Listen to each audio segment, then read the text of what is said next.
স্পৰ্শী খবৰ মৃত্যুই নহয় জন্ম হয় এয়াৰ ইণ্ডিয়াৰ বিমানত হয় এনেকুৱাই এটা ৰোমাঞ্চকৰ খবৰে সমগ্ৰ বিশ্বজুৰি বিশেষ আলোড়নৰ সৃষ্টি কৰিছে এই মুহূৰ্তত নমস্কাৰ প্ৰিয় দৰ্শক মই জয়ন্ত মাধৱ গোস্বামী আপোনাক স্বাগতম জনাইছো নিউজ 18 অসম নৰ্থ ইষ্টৰ ডিজিটেল লাইভলৈ এক অতি ৰোমাঞ্চকৰ তথা অতি হৃদয়স্পৰ্শী এটা খবৰ যে উড়ন্ত বিমানত মাজ আকাশত প্ৰায় ৩৫,০০০ ফুট উচ্চতাত এগৰাকী মাতৃয়ে জন্ম দিলে এটি দেৱশিশু এটি নৱজাতক হয় এয়াৰ ইণ্ডিয়াৰ এক্সপ্ৰেছৰ এখন বিমান এয়াৰ ইণ্ডিয়া এক্সপ্ৰেছৰ এই বিমানখন মাস্কট সুদূৰ সিডনীৰ মাস্কটৰ পৰা মুম্বাই অভিমুখী এই এয়াৰ ইণ্ডিয়াৰ বিমানখনত ৩৫,০০০ ফুট উচ্চতাত জন্ম পালে এটি ল'ৰা সন্তান এয়াৰ হোষ্টেজ আৰু তাত থকা লোকসকলৰ সহযোগিতাত এক অসম্ভৱকো সম্ভৱ কৰি তুলিলে এয়াৰ ইণ্ডিয়াৰ এই এয়াৰ হোষ্টেজসকলে এগৰাকী থাই মহিলা এগৰাকী থাইলেণ্ডৰ মহিলাই জন্ম দিলে এটি দেৱশিশু আৰু তাৰ বাবে কোৱা হৈছে যে কেৱল মৃত্যুই নহয়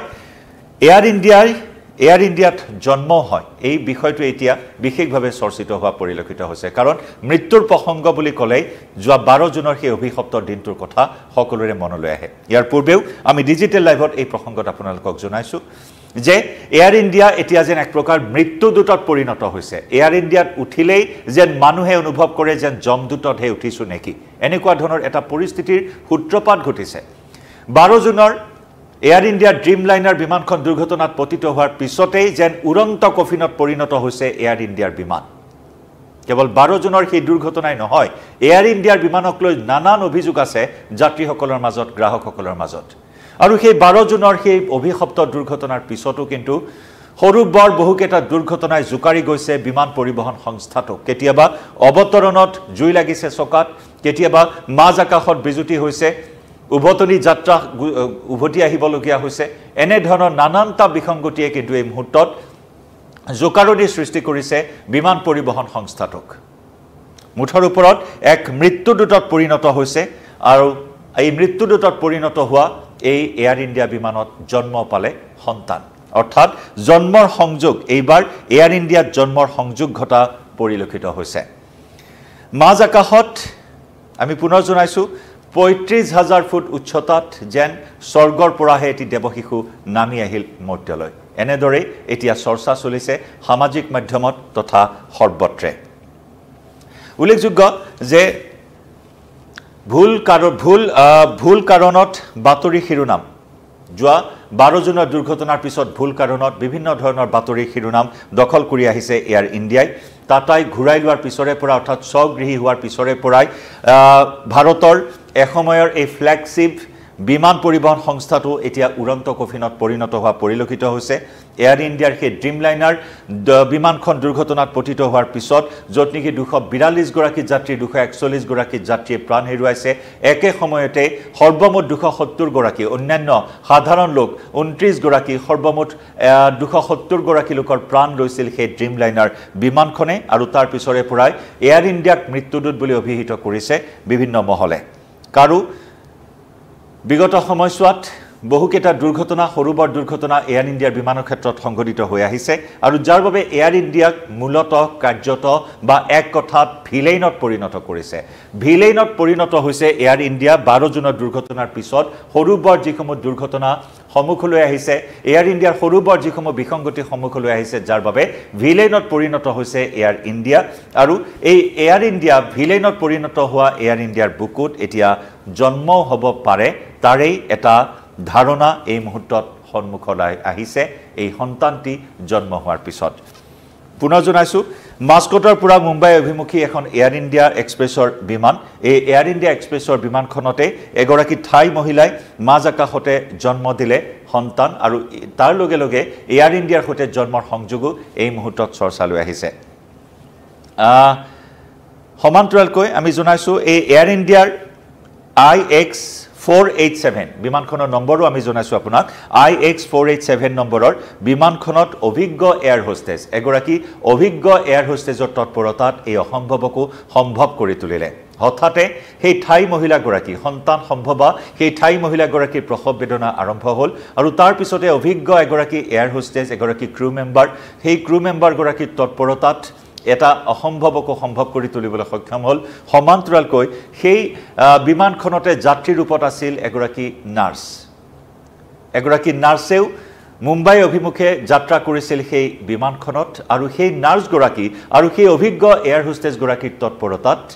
এনে ধৰণৰ এটা কাম কৰি দেখুৱালে মাজ আকাশত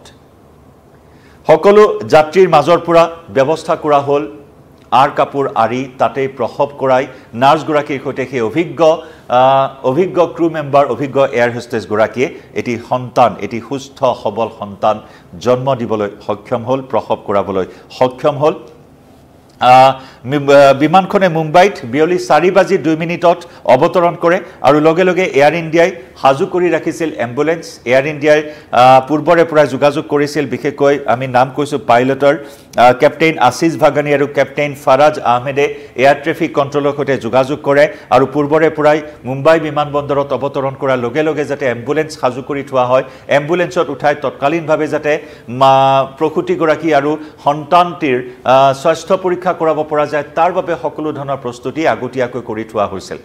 মাজ আকাশত সন্তান জন্ম পোৱাৰ পাছতে পাইলটৰ তৎপৰতাত এয়াৰ ট্ৰেফিক কণ্ট্ৰলৰ সৈতে যোগাযোগ কৰি এম্বুলেন্স হাজু কৰি ৰখা হৈছিল আৰু সেই হাজু কৰি ৰখা এম্বুলেন্সত ততাতৈয়াকৈ অৱতৰণ কৰাৰ পিছতে এয়াৰ ইণ্ডিয়াৰ এগৰাকী মহিলা বিষয়া লগত লৈ হাস্পতাললৈ লৈ যোৱা হয় মাতৃ আৰু শিশুটিক আৰু তাতেই স্বাস্থ্য পৰীক্ষা কৰোৱা হয়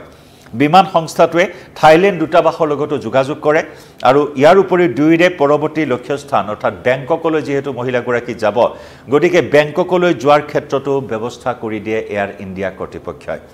আনহাতে থাই মাতৃ আৰু থাইলেণ্ডৰ দূতাবাসে এয়াৰ ইণ্ডিয়াৰ যিখিনি পৰিচৰ্যা যিখিনি কাম তেওঁলোকে কৰি দেখুৱালে যিখিনি সহযোগিতা আগবঢ়ালে এটা মহা বিপদ চাবলৈ গ'লে এটা সাংঘাতিক এটা ইমাৰ্জেন্সি এটা চূড়ান্ত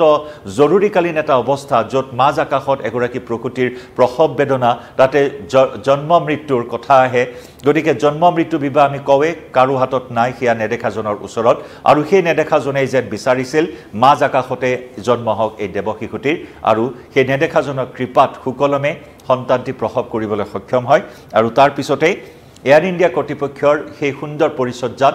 মাতৃ আৰু শিশুটিৰ স্বাস্থ্য পৰীক্ষা কৰোৱা হয় আৰু পৰৱৰ্তী লক্ষ্যস্থান বেংককলৈ তেওঁলোকক প্ৰেৰণ কৰাৰ দিহা কৰে ব্যৱস্থা কৰে আৰু এয়াৰ ইণ্ডিয়াৰ কৰ্মীসকলৰ এয়াৰ হোষ্টেজ বা ক্ৰু মেম্বাৰ বা পাইলটসকলৰ এই সাহসী আতিথ্যত সন্তুষ্ট হৈ প্ৰশংসাৰে উপচাই পেলায় আৰু এই খবৰে স্বাভাৱিকতে এতিয়া সৰ্বত্ৰে চৰ্চিত হৈছে আৰু এই বিষয়ে এতিয়া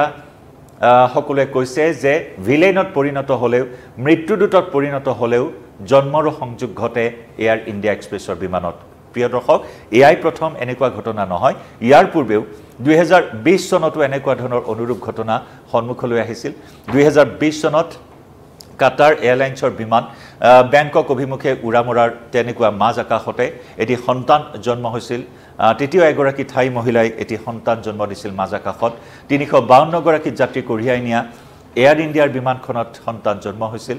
ক্ষমা কৰিব কাটাৰ এয়াৰলাইন্সৰ বিমানখনত সন্তান জন্ম হৈছিল আৰু এইবাৰ প্ৰথমবাৰৰ বাবে এয়াৰ ইণ্ডিয়াৰ বিমানত মাজ আকাশত এটি সন্তান জন্ম হোৱাৰ খবৰে এই কথাই কৈছে যে কেৱল মৃত্যুৱেই নহয় আহমেদাবাদৰ বিমান দুৰ্ঘটনাত 241 গৰাকী যাত্ৰীৰ লগতে সাধাৰণ 29 গৰাকী সৰ্বমুঠ 270 গৰাকী যাত্ৰীৰ প্ৰাণ লোৱা ইয়া ভিলেইনত পৰিণত হোৱা এয়াৰ ইণ্ডিয়াত এনেদৰে এতিয়া জন্মৰো সংযোগ দেখিবলৈ পোৱা হৈছে IX487 নম্বৰৰ এই বিমানখনতে এয়াৰ হোষ্টেজৰ তৎপৰতাত আৰু তাতে আকৌ ভগৱানৰ ৰূপত এগৰাকী নাৰ্ছক তেওঁলোকে সাক্ষাৎ লাভ কৰিলে সেই নাৰ্ছগৰাকীও আগবাঢ়ি আহিল আৰু সকলোৰে এটা সুন্দৰ প্ৰচেষ্টাত এটি সুস্থ সবল সন্তানে জন্ম লাভ কৰিবলৈ সক্ষম হয় ইতিমধ্যে এয়াৰ ইণ্ডিয়া কৰ্তৃপক্ষই ঘোষণা কৰিছে সেই দেৱশিশুটিৰ ভৱিষ্যতৰ বিমান যাত্ৰা বিনামূলীয়া কৰা হ'ব বিনামূলীয়াকৈ সেই শিশুটিয়ে পৃথিৱীত জলৈকে যায় তেওঁৰ জীৱন কালত যিমানেই তেওঁ এয়াৰ ইণ্ডিয়াৰ বিমান যাত্ৰা কৰিব সকলো বিনামূলীয়া কৰি দিয়া হ'ব বুলিও ইতিমধ্যে এয়াৰ ইণ্ডিয়া কৰ্তৃপক্ষই ঘোষণা কৰিছে আৰু স্বাভাৱিকতে সাহসী এটা পদক্ষেপ সাহসী এটা ব্যৱস্থা মাজ আকাশত এই সাহস সকলোৱে প্ৰশংসা কৰিছে প্ৰশংসাৰে উপচাই পেলোৱা পৰিলক্ষিত হৈছে আৰু যাৰ বাবে এই খবৰ এক বিশেষ হৃদয়স্পৰ্শী খবৰ হিচাপে এক ৰোমাঞ্চকৰ খবৰ হিচাপে এই মুহূৰ্তত সকলোৰে মুখে মুখে চৰ্চিত হৈছে প্ৰিয় দৰ্শক এই মুহূৰ্তত এই খবৰৰ পৰা আৰু ডিজিটেল লাইভৰ পৰা বিদায় লৈছোঁ